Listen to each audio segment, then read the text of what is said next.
नमस्कार दर्शकों, आज हमारे बीच में उपस्थित हैं श्री यज्ञदत्त वर्मा जी। यज्ञदत्त वर्मा जी आज हमारे चैनल संस्कृति केशव कुल पर आए हुए हैं। हम इनका हार्दिक स्वागत करते हैं और इनका अभिनंदन करते हैं। वर्मा जी अपनी उम्र के उस पड़ाव पर हैं कि जहां इन्होंने संगीत के सर्वोच्च शिखर को प्राप्त किया है। अपनी गायकी के माध्यम से, अपनी कविताओं के माध्यम से, अपने पद्य के माध्यम से लोगों को बहुत लुभाया है। आज हमारे बीच में ऐसे महानुभाव श्री यज्ञदत्त वर्मा जी, असीम जी के नाम से सभी ने जानते हैं। नमस्कार असीम जी। हाँ, नमस्कार। नमस्कार। आपका हमारे चैनल में आने के लिए बहुत बहुत स्वागत है। अच्छा। और आप ये बताइए कि आप मूलतः झांसी के ही रहने वाले हैं? झांसी? हाँ, हम जन्म से झांसी में रहने वाले। जन्म हमारा झांसी में ही हुआ और सीपी बाजार में हुआ, जहाँ पोस्ट ऑफिस है उसी के बगल में हुआ। लेकिन हमारे माता पिता पूरब के हैं जी। हम कायस्थ घराने के हैं और पिताजी हमारे माहौल में सन 16 में हाई स्कूल करके रेलवे में आ गए थे। तो वो जूही में थे सबसे पहले जी, और उसके बाद फिर वो यहाँ आ गए थे। तो वो फुटबॉल के कप्तान थे। तो जो खेलने के टीम के एक क्रिश्चियन थे, तो उनने कहा कि आप हमारे पास ही आ जाओ। और हमारी पास गाय भैंस थे, तो वो एक गाय मारती थी, तो उसकी वजह से पिताजी की शिकायत करते थे सब लोग कि वो आपकी बाबूजी आपकी गाय ने हमें मार लिया। तो गाय भैंस सब लेके वो इसी घर में आ गए थे।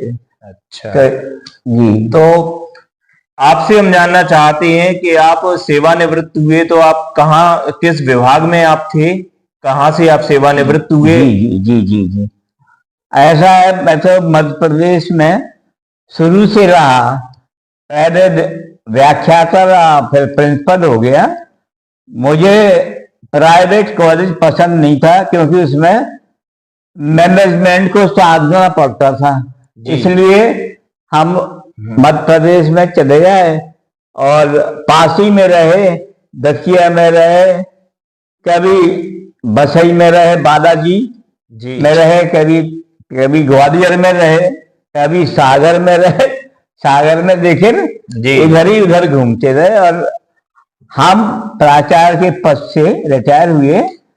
और मेरा निवेदन ये है कि मैं साइंस का स्टूडेंट रहा जी, इंटर तक जी, लेकिन यहाँ पे बीएससी नहीं था जी, तो मैंने एक विषय लिया गणित जी, और दूसरा लिया इतिहास और तीसरा लिया अंग्रेजी जी, और मीडियम लिया अंग्रेजी। जी। तो अंग्रेजी में गणित तो चलती है, हिस्ट्री भी इंग्लिश में, और फिर एमए मैंने इंग्लिश में किया। और फिर यहीं से मध्य प्रदेश से बीएड किया। जी। तो एक प्रशिक्षित व्याख्याता और अंत में प्रशिक्षित प्राचार्य के पद से छोटी बरौनी दतिया से रिटायर हुआ हूँ। आप साहित्य के क्षेत्र और संगीत के क्षेत्र में आपका कैसे जुड़ाव हुआ, थोड़ा हमारे दर्शकों को ये बताइए। अब साहित्य के क्षेत्र में तो मेरा जुड़ाव अब पूछिए नहीं कि वो शुरू से मेरी एक अंतर से कोई ये इच्छा उन्मुख होती थी कि कुछ। और मुझे सभी महान कवियों से प्रेरणा मिली। पहले रविन्द्रनाथ टैगोर से मिली, वो मेरे पूज्य हैं, उनका चित्र भी यहाँ पर ये हैगा। जी जी जी। और इसके बाद निराला जी, जी, सूर्यकांत त्रिपाठी निराला जी, जी, वो मेरे आराध्य हैं। उनका चित्र अंदर रखा हुआ है, वो मैं उनको पूछता हूँ रोजाना। और वो उन्हीं की चरणों की कृपा है जी कि मैं कुछ लिख पाता हूँ। फिर नीरज जी से प्रभावित हुआ। जी। तो नीरज जी से जब भी कब किताब सम्मेलन होता होता था तो जाता था, लेकिन उनका सुन के ही आता था। जी। देखिए, मेरी ये एक जिज्ञासा थी कि मैं इनके चरण स्पर्श करूं। तो भोपाल में जब मैं था और प्रिंसिपल के नाते वहीं पे था, तो वो एक कवि सम्मेलन से जैसे ही उतरे तो मैंने उनके चरण स्पर्श किए और उनने मुझे आशीर्वाद दिया। लेकिन उनकी गीत की जो तर्ज, उस तर्ज से मैं हमेशा मैंने 2-4 गीत लिखे जो उनकी तर्ज है गाने में, और उसका जो लब दबाव है, जो यह जो उसके सामग्री वो तो हमारी है, भाव पक्ष, लेकिन धुन जो थी वो नीरज जी की धुन है। और वह मुझे आपसे एक चीज और व्यक्त करना है कि कोई अंदर से कह रहा था क्या जरूरत है,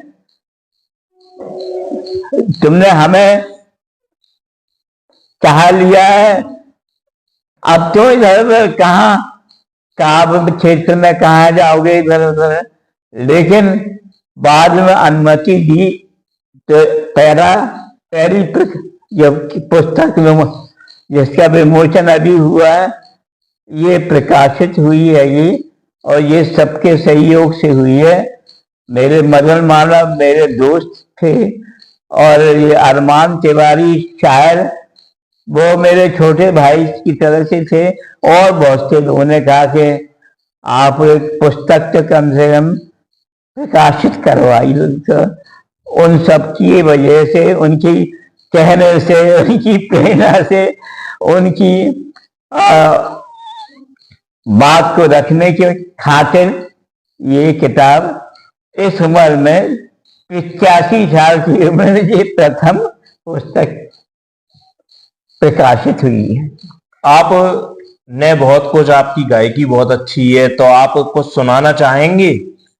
जी हाँ, जब आप आज्ञा देंगे तो अवश्य सुनाएंगे। नहीं, आप सुनाइए। आप अच्छा। लोग को सुनने के लिए ही आपको, और आपकी आवाज सब तक अपने दर्शकों तक पहुंचाने के लिए ही यहाँ आए। जी हाँ, तो हर एक विधा की एक एक गीत सुना दे रहा हूँ, और मुझे प्रभु की कृपा है या आप लोगों का की सद्भावना है कि मुझे याद रहता बिना किताब के ही। मैंने 10 साल से बिना किताब से ही पढ़ा है, जहां भी गया हूँ, कभी गोष्ठी में इधर जहां भी सम्मान मिले, मैंने डायरी नहीं उठाई कभी, और अपने स्मरण शक्ति अच्छी हो गई है वृद्धता में हो गई, इसलिए सुना दे रहा हूँ मैं आपके पास। पहले वंदना सुना रहा हूँ आपको,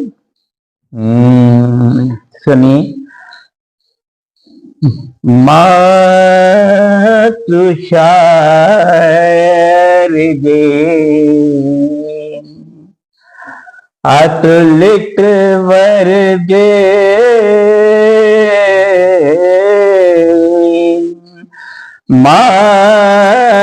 तुषार दे अतुलित वर दे,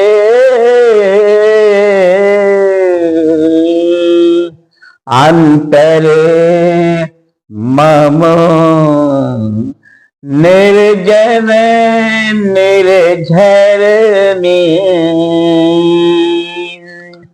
और के जड़ के तन गहवर में, जीवन के सुने नूपुर में, अधरों के अध मुखरित सुर में, अमित तोष की झनकारों से लहरी मधुर किलोलित कर दे वीणा, मातु शारदे अतुलित वरदे।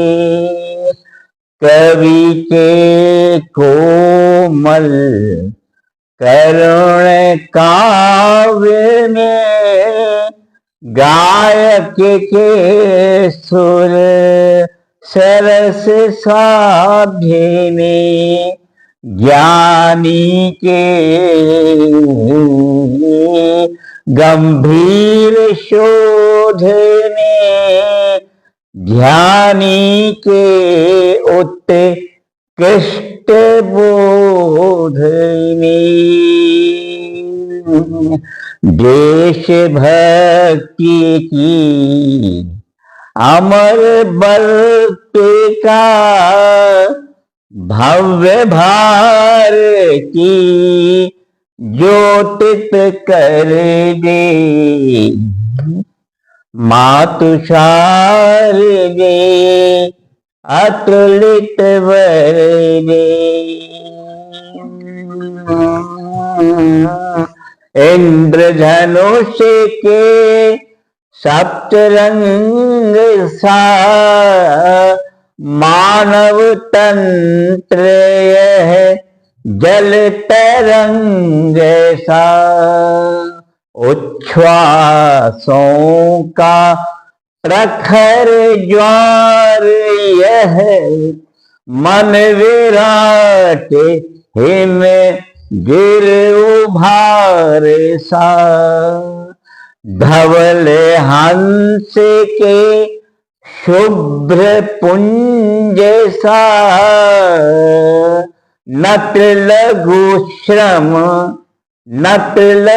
श्रम आलोकित कर दे। वीणा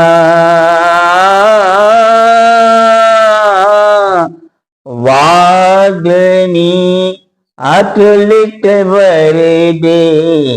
मातु शारदे अतुलित वरदे अतुलित वरदे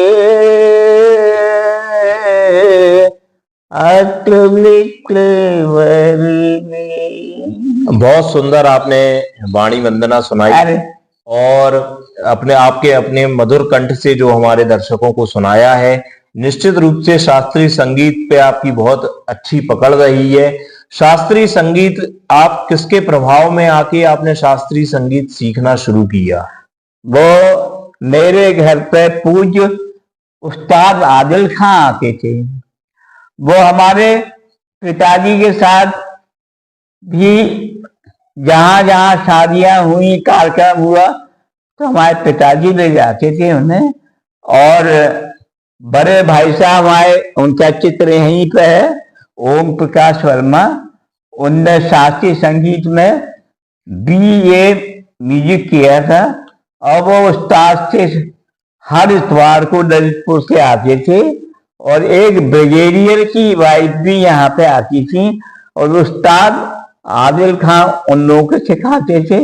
हमारे यहाँ कभी कभी रात में उस्ताद आदिल खां आते थे तो रात भर संगीत चलता था। और मेरा काम उम्र में कम था तो केवल उनके लिए दूध देता था।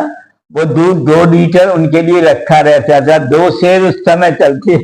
वो रात भर वो गाते थे, बैठ के गाते थे और उनके जो पेट से जो ताल देते थे वो कोई नहीं ले सकता था। बड़े बड़े शास्त्रीय गायक भी नहीं ले सकते थे। और सुबह वो जब भैरवी गाते थे, सब लोग कहते थे उस्ताद अब भैरवी हो जाए। तो भैरवी सुबह गाने के बाद फिर महफिल समाप्त हो जाती थी और उस्ताद छाता लेके आते थे। और वो इसलिए छाता रखते थे जिससे कुत्ते मुत्ते उनका नहीं काटे। और क्या जोरदार गला था कि जो ताल देते थे लोग, और वो ठुमरी भी गाते थे और बड़ा ख्याल भी गाते थे, छोटा ख्याल भी गाते थे। गायकी में उनको सभी लोग उनकी इज्जत करते थे। एक बार ओमकारनाथ ठाकुर यहाँ आए झांसी में, तो पंडित ओमकारनाथ ठाकुर जैसे वो तो माने हुए गायक थे संगीत के, और गौरव थे उस समय के, देश के गौरव थे। तो जब वो यहाँ झांसी आए तो उन्हें मालूम पड़ गया उस्ताद है नहीं आ रहा है, तो वो कहने कि हम तो दौड़ के जा रहे हैं, हम तो उस्ताद का सुनने आए थे, वो कहाँ गए हैंगे। तो कहने साहब उन्हें बुलाया नहीं गया। अरे कहने कि हम जा रहे हैं उनको लेने के लिए। उस्ताद को लेने के लिए वो गए, शहर से आधा घंटा समय लगा ज्यादा, और उस्ताद ने सुनाया। इतना उनका रुतबा या उनका ख्याल होगा, इतनी इज्जत उनको देते थे कि जब हम तो छोटे थे तो हमने कहा वाह उस्ताद जी की इतनी वक़्त हो रही है, पूछ हो रही है। अब तो उनकी वजह से मुझे भी शास्त्रीय संगीत के कुछ सुर लगाना, जैसे कि अब आपको क्या बताएं, जैसे 7 सुर तो होते ही हैं, 4 कोमल भी होते हैं उसी में से, जैसे रे गा और धानी ये कोमल भी होता है, और माँ कोमल नहीं होता, माँ तीव्र होता है, पंचम शुद्ध होता है, सा पा ये दोनों सुर हमेशा शुद्ध होते हैं। तो अब 5 है, 5 में से 1 तीव्र 4 कोमल। तो मैंने भी कोमल लगाना और तीव्र लगाना सीखा, और कुछ राग रागनी मैंने भी अपने हिसाब से तैयार किए थे, लेकिन अब वो बात नहीं है। लेकिन सुर का मुझे ज्ञान है। और यहाँ पे एक आरसी शर्मा ड्राइवर थे, वो माने हुए गायक थे, तो वो मुझसे कहते थे मेरा नाम घर का दद्दू है तो कहते थे दद्दू तुम्हारा सुर जो है वो सही लगता है, तुम्हें सुर का ज्ञान है। और मैंने उनको अपना गुरु माना था झांसी में, तो हमेशा गुरु दीक्षा लेने के लिए, और जब पूर्णिमा होती थी गुरु पूर्णिमा, तो उनके यहाँ जाता था खाती गाँव पर। वो मुझसे 13-14 साल वृद्ध थे, लेकिन वो बहुत अच्छा गाते थे। जब तक शास्त्रीय संगीत हो या गीत या कविता नहीं है, जब तक उसमें रस ना हो, माधुर्य ना हो, जब तक दिल को छूने की बात ना हो, तो वो चाहे वो गीत हो, चाहे गजल हो, और चाहे शास्त्रीय संगीत हो, वो मेरे हिसाब से ज्यादा अच्छा नहीं मैं मानता हूं। हर एक में जिसमें मंत्र मुग्ध ना हो, जिसमें आदमी अंदर से उद्वेलित ना हो, अंदर से वशीभूत ना हो, विभोर ना हो, तो वो गीत, वो गजल, वो शास्त्रीय राग रागनी। अब आपको जमुना बाई वो ठुमरी गाती थी, पहाड़ी मानी हुई बनारस की, और ठुमरी जो है वो तो नारियों का ही है, उसमें नारी के सुर लगते हैं, तो उसको नारी का कहते हैं कि ये नारी, इसमें नारीपन है, नारी ममत्व है, माँ का ममत्व है। मीठे स्वर जमुनाबाई गाती थी तो मैं भी सुनता था।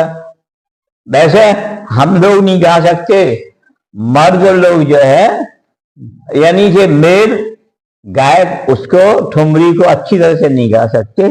जमुनाबाई गाती थी बहुत अच्छा। कहने का मतलब खैर आपका ज्यादा समय नहीं लेना चाहूंगा।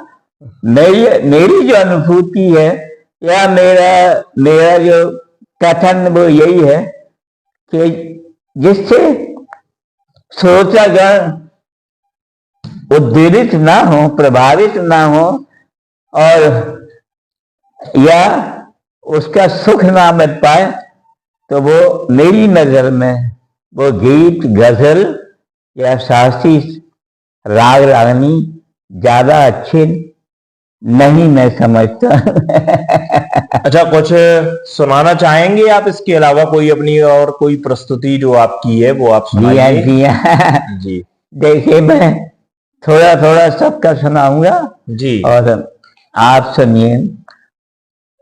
मुझे भजन बहुत प्रिय है, जी मुझे सभी प्रिय है। तो आप पहले एक भजन सुन लीजिए।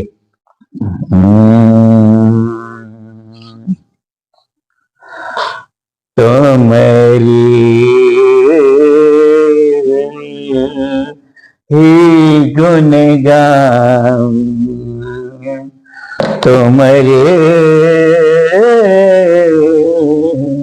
ही गुण गाऊं, सुख अनुपम ही पाऊं, तुम्हारे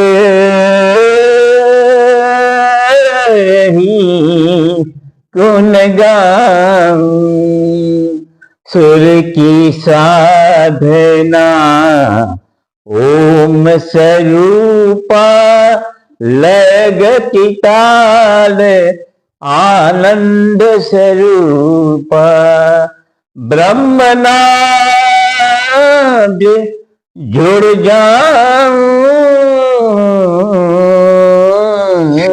तुम्हारे ही गुण गाऊं, अंतर अविरल बजता सितारा, झनकते प्राण करता झनकारा, गूंज तुम्हारी पाऊं,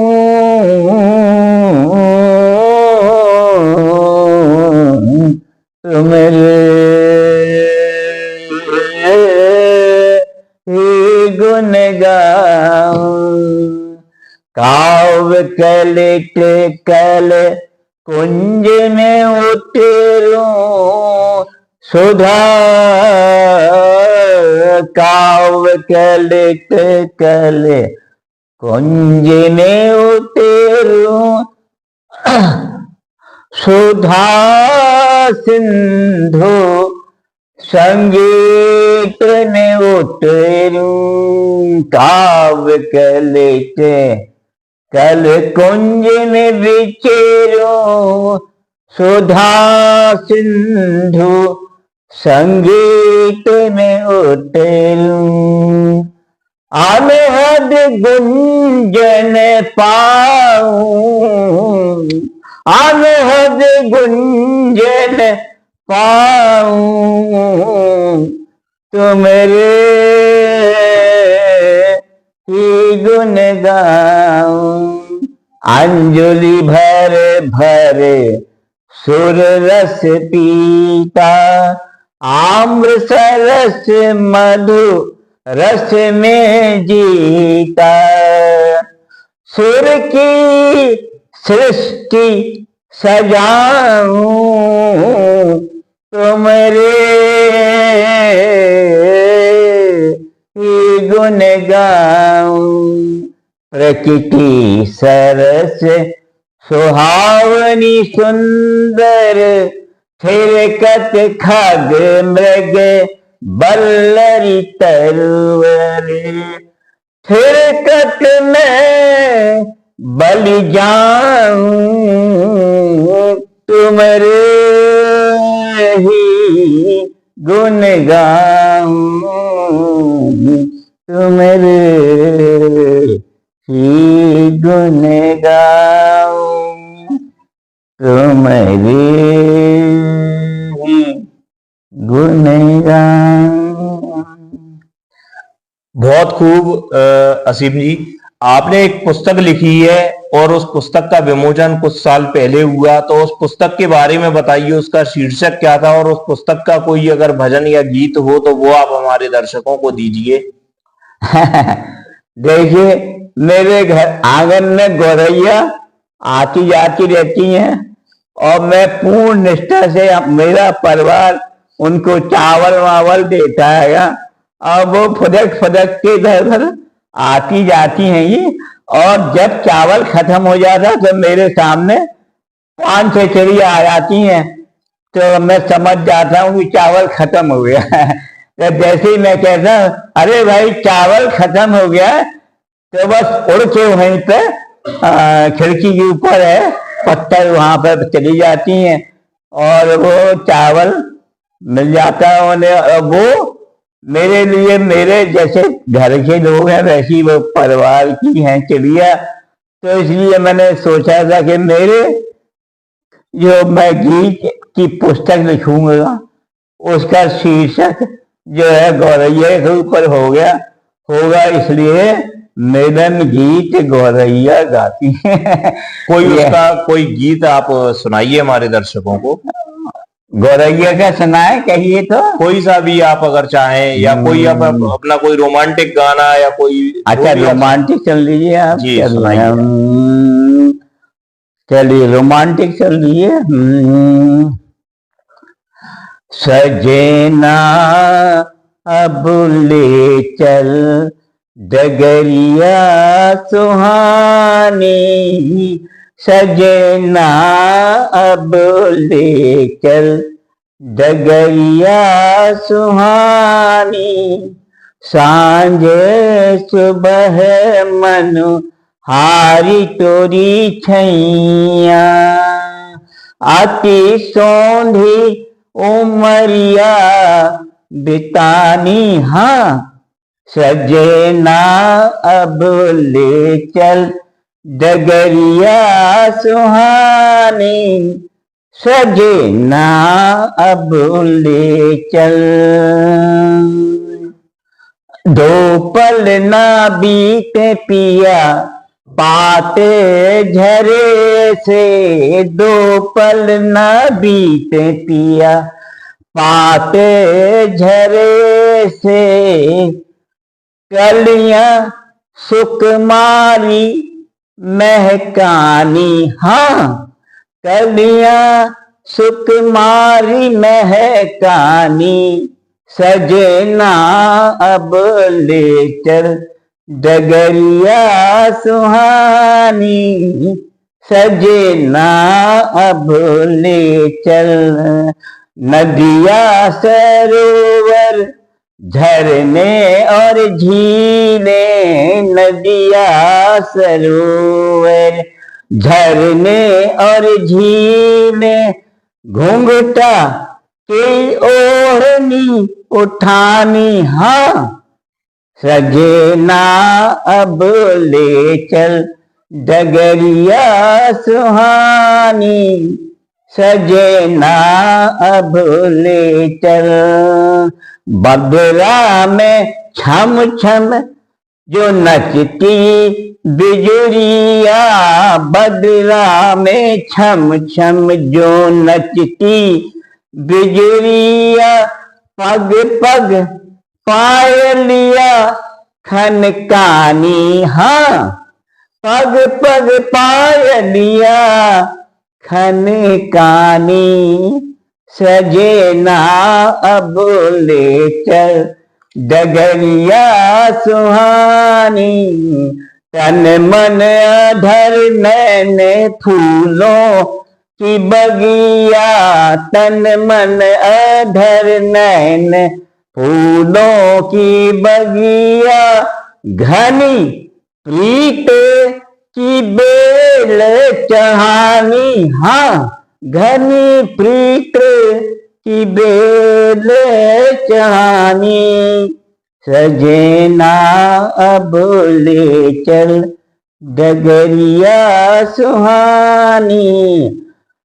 धुन सुर हो तुम्हारे और धुन हो हमारी, सुर हो तुम्हारे और धुन हो हमारी, सरगम कोयलिया की गानी। हाँ सजना अब ले चल डगरिया सुहानी गरबा लगाए, बीते गरबा लगाए, सरस बीते रतिया गरबा लगाए, सरस बीते रतिया हम जोड़ी कथाएं सुनानी। हाँ सजे ना अब लेकर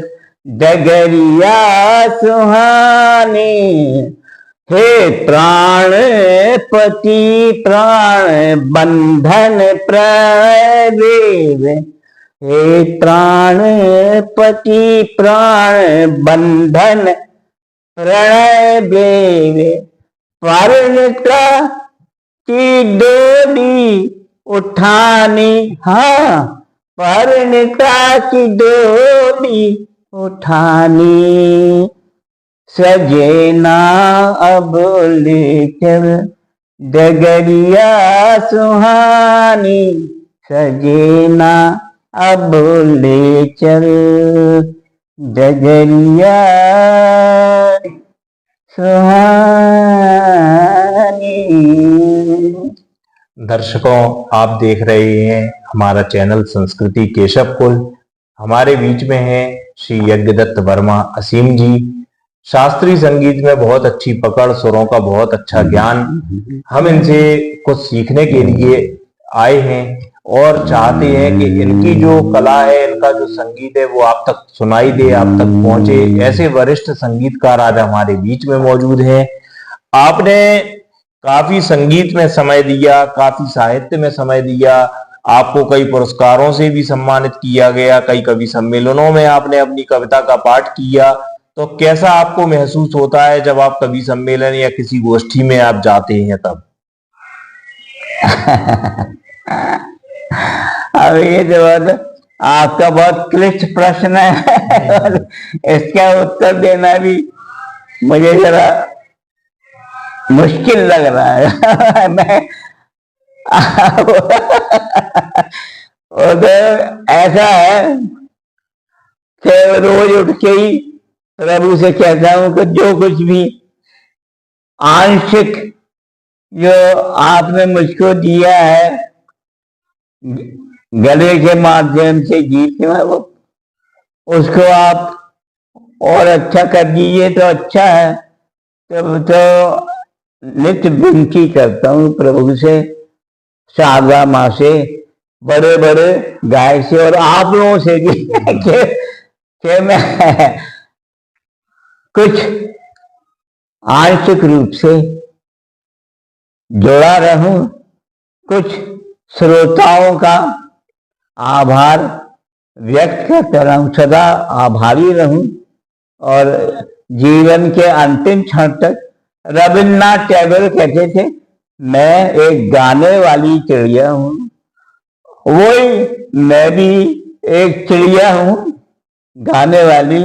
और मैं ये चाहता हूं कि मेरे अंतिम श्वास तक कुछ सुर, कुछ मधुर गीत मुखरित हो, जिससे मैं आपका आभार व्यक्त कर सकूं। आपके ऊपर निराला जी की काफी छाप पड़ी हुई है। निराला जी को आपने काफी पढ़ा और उन्हें आपने आराध्य माना। तो कोई ऐसी ओजपूर्ण या देशभक्ति का कोई गीत जो आप दर्शकों को देना चाहें, आप सुना सकते हैं। अब निवेदन जो है कि निराला जी गवर्नमेंटल कॉलेज में आए थे और मैं उस समय वहां विद्यार्थी था। तो वो बिल्कुल पठान जैसे लग रहे थे, एक कैमल लगाया और कुर्ता पहने थे और तरोताजा दिख रहे थे। मुझे काफी अच्छी हाइट भी थी उनकी, मेरे ख्याल 6 फुट के तो रहे ही होंगे। और मैं पता नहीं उनके व्यक्तित्व से उसी दिन से प्रभावित है। और मैं 56 में GIC में था, 56 तक, उसी के पहले आए थे वो 1-2 साल। तो उनका मैंने चरण स्पर्श किया था। वो तो चरण स्पर्श करने वाले तो बहुत थे उनके, लेकिन उनसे मैं जाने क्यों, अब समय भी है 56 से और आज कितने साल हो गए, तो 56 से 44 वो फिर जे जोड़ दीजिए 23-24, तो 44 और 23 मतलब 63 साल से मैं निराला जी, और वो निराला जी की फोटो भी अंदर रखी है, और वो मुझे बहुत ही ज्यादा उनका व्यक्तित्व, कभी देखिए मेरा अपना खुद का वो है इसके प्रति के आकलन कहिए कि जो अच्छा कवि होता है उसका व्यक्तित्व भी अच्छा होता है जी। वो अंदर से भी अच्छा होता है और बाहर से भी अच्छा होता है। वो उसकी ये उसकी पराकाष्ठा है कवि की, गायक की, यही उसकी है कि वो अंदर बाहर दोनों से एक रहे, स्वच्छ निर्मल, और वो श्रोताओं को, व्यक्तियों को, जन समुदाय को आकर्षित करें अपने अच्छे व्यक्तित्व, अच्छे कर्मों, अच्छे गीत संगीत से उसको निखारे, उसको भी प्रभावित करे, उसमें भी वो चीज, वो सब गुण डाल दे जो उसमें है, तो उसका जीवन भी सार्थक है, और जो उसके संपर्क में आएगा उसका भी जीवन सार्थक हो जाएगा। कोई देश प्रेम की आप कोई अपना गीत सुना दीजिए। अच्छा अच्छा अच्छा, तो ये सुन लीजिए। जब ऐसा निराला जी की तर्ज है, और सॉरी नीरज जी की तर्ज है, और गीत मेरा है, वो आप सुन लीजिए।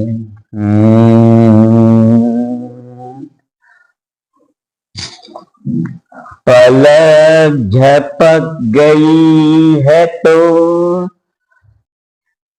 पलक झपक गई अगर, तो नींद भी आ जाएगी।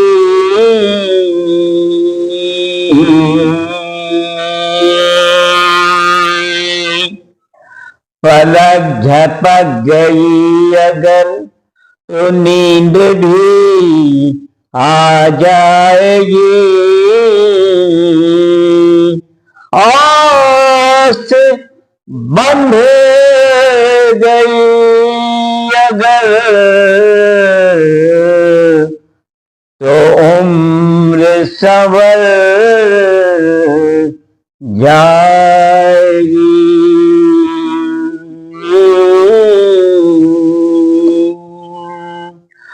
फासले तय करने वाले, फासले तय करने वाले, हौसले को मत गिरा,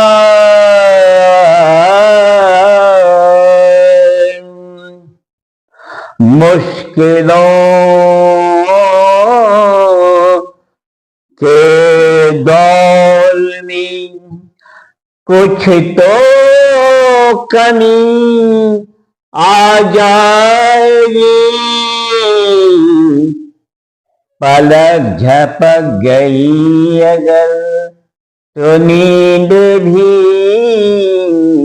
आ जाएगी। फूल कांटों से लिपट, कांटों को तर करते रहे,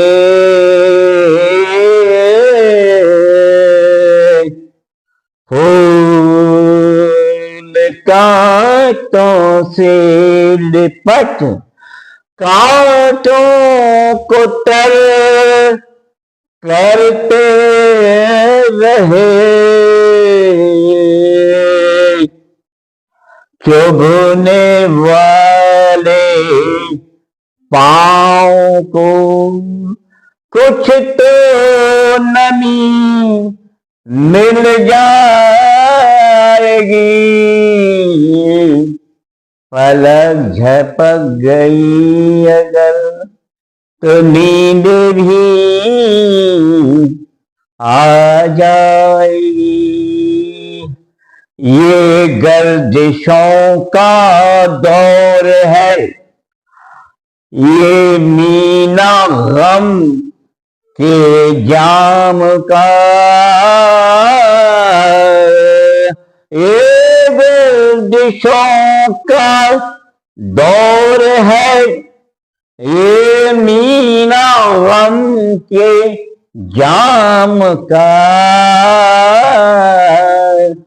ये रात की साकी सुबह नकाब तो उठाएगी। पलक झपक गई अगर तो नींद भी आ जाएगी। मत बहा आंसू अरे पलकों की सीपी में बंद कर। मत बहा आंसू अरे पलकों की सीपी में बंद कर।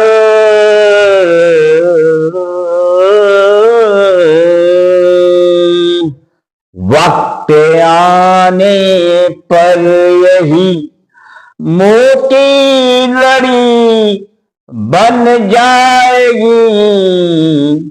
पलक झपक गई अगर तो नींद भी आ जाएगी। आखिरी दो पंक्तियां। वेदना की सृष्टि में ये तुम्हारा मेरा जन्म है। वेदना की सृष्टि में ये तुम्हारा मेरा जन्म है। नीर भरे नैनों में, नीर भरे नैनों में कुछ तो खुशी मिल जाएगी।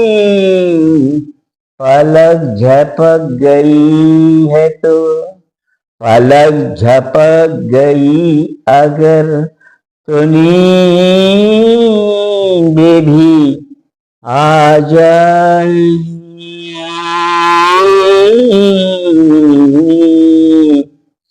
आस बंध गई अगर तो उम्र संवर जाएगी। आप कोई गजल सुनाना चाहेंगे? जी हाँ, सुना। बिन तेरे जिंदगी अब ये जिंदगी नहीं। बिन तेरे जिंदगी अब ये जिंदगी नहीं। जो बात थी खुशी में अब वो खुशी नहीं। बिन तेरे जिंदगी अब ये वादियाँ हरी भरी दिलकश हसीन थी, खामोश है ये गुल जवां, हंसती कली नहीं, खामोश है ये गुल जवां, हंसती कली नहीं। ये दास्तान मेरी हर ज़ुबान कह रही, ना झरनों में रवानी, बहती नदी नहीं, बिन तेरे जिंदगी ये दर्द हरी निगाह से दिखता छलक रहा, ये धार मेरे अश्क की थमती कभी नहीं,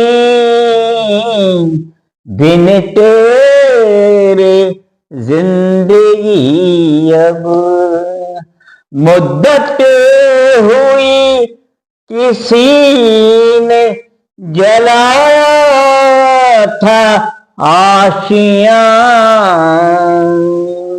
चिंगारी उठ रही है अब तक बुझी नहीं,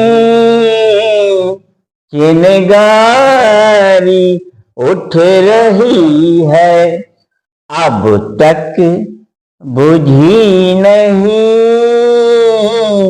बिन तेरे जिंदगी